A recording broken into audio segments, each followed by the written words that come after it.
Hey, what's up everyone? Welcome back to Life from the Wrist. Hope you guys are doing well today. Rolex Datejust is one of the most easily recognizable and classic watches you can get from the brand. In my opinion, it's the perfect first watch for anyone, whether it's a modern version or a vintage version. Today we're going to be looking at this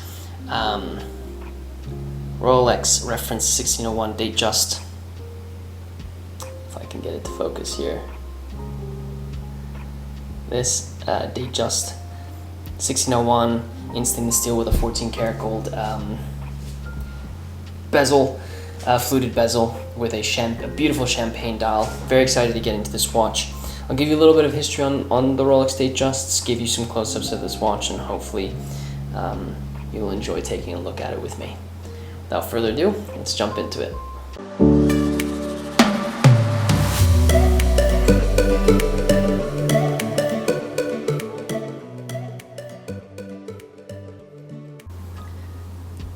So this is the Rolex Datejust that we're going to be diving in today. It's a really beautiful example from 1968 and is as classic as it gets when it comes to, if I can ever get this focus to actually work, easily one of the most recognizable and classic watches that one could adorn on their wrist. Before we dive into this specific piece, what I want to do is actually go into the Rolex book that I have covered on Life on the Wrist and on our website and our YouTube channel to actually give you a brief history of the Rolex Datejust.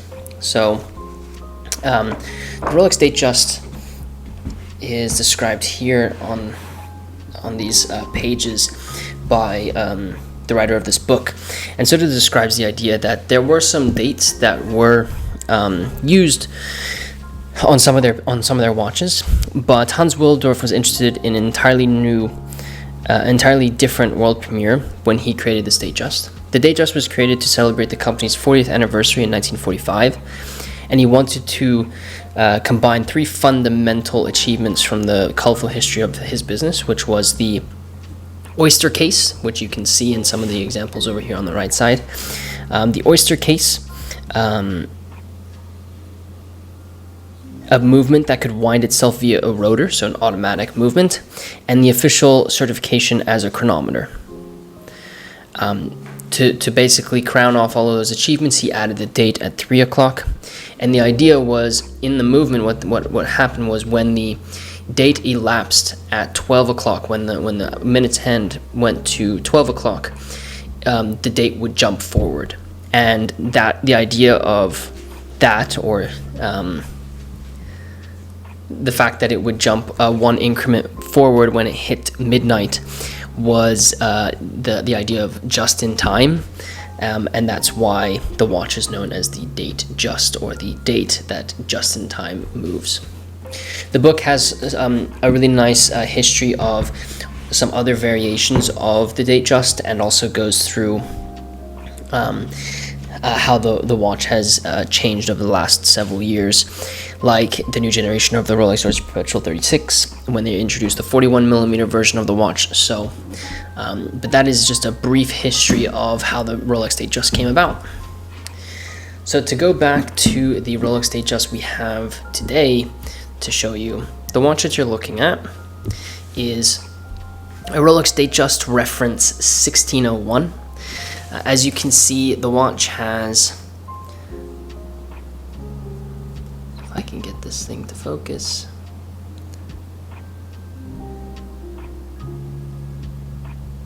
there we go. The watch has a stainless steel case with a 14 karat yellow gold fluted bezel, which is easily one of the most recognizable bezels out there. It then has a gold signed Rolex crown, and then also has a really beautiful champagne colored dial that looks really beautiful with the 14 karat yellow gold bezel. The iconic feature of a Rolex Datejust is the fact that it has a pipe hand dial with applied hour markers, Rolex logo, and then the famous the famous date at 3 o'clock. Let's give it a quick wind here for you.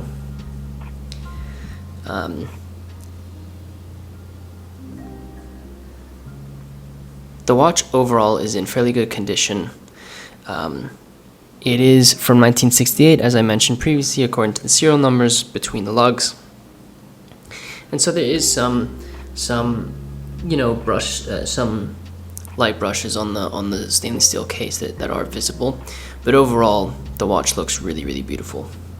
What's nice about this piece as well is the fact that it has a really nice looking patina to the date wheel, which I think is really nice. The watch is 36 millimeters in diameter, has a lug width of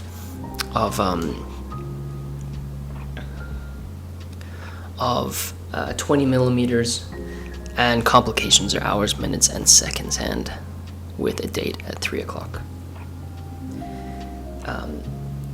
The watch is running on the caliber 1570 automatic movement, which is running super well and was one of the creations from Rolex to celebrate the 40th anniversary of the company.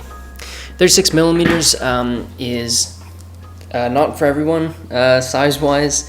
It fits some people a little bit better, some people maybe less so, but I think 36 is one of the most wearable sizes that you can probably get if you have maybe a little of a smaller wrist. So as you can see, as I get this to focus on the watch here, on the dial,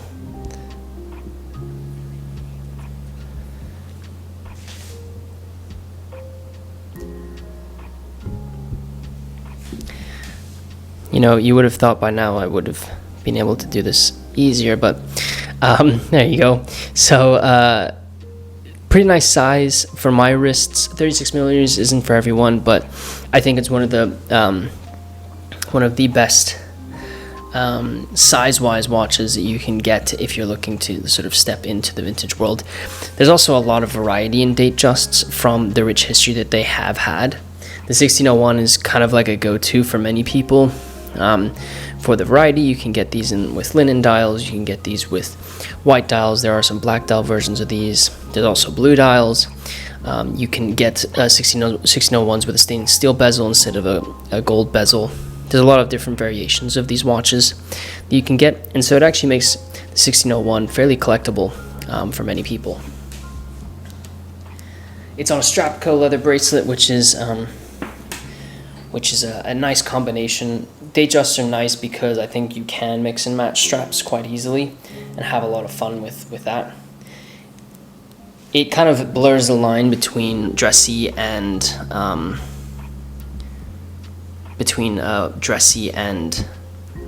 sporty. You do have an oyster bracelet, so you do have some sort of water resistance that comes with every Datejust. Gosh, this focus is not helping me out. So there is a sporty element to these watches.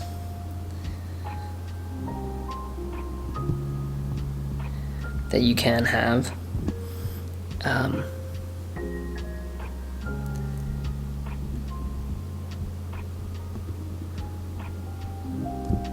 See if I can get a nice view here so you can see the watch sort of ticking away. But the Datejust always blurs the line between sort of sporty and dressy. Depending on how you wear it, if you have it on a bracelet or on a leather strap, you can have something that that kind of blurs the line between the two. And so if you are going between two sort of activities, it's very easy to wear this watch. It's pretty awesome when you have sort of a collection of Datejusts, because you do see the variety that Rolex had. I almost feel like Rolex Datejusts are where kind of like the modern day Oyster Perpetual Stella dials that Rolex has recently released, which I think is a cool sort of iteration. Last thing I'll show you is just how the just-in-time technology sort of works here. So screw down crown, you pull the crown out, and what you'll do is move the time forward, and so as you approach that 12 o'clock, you'll see that the date will jump to the next date, and then you continue to live. But that's the just-in-time technology that Hans Wilsdorf wanted to implement with the Datejust to make it the icon that it is today. And it certainly is an icon at that, one of the most easily recognizable watches, and a super fun watch if you're looking for something sort of entering the world of vintage watches. It definitely ticks a lot of boxes.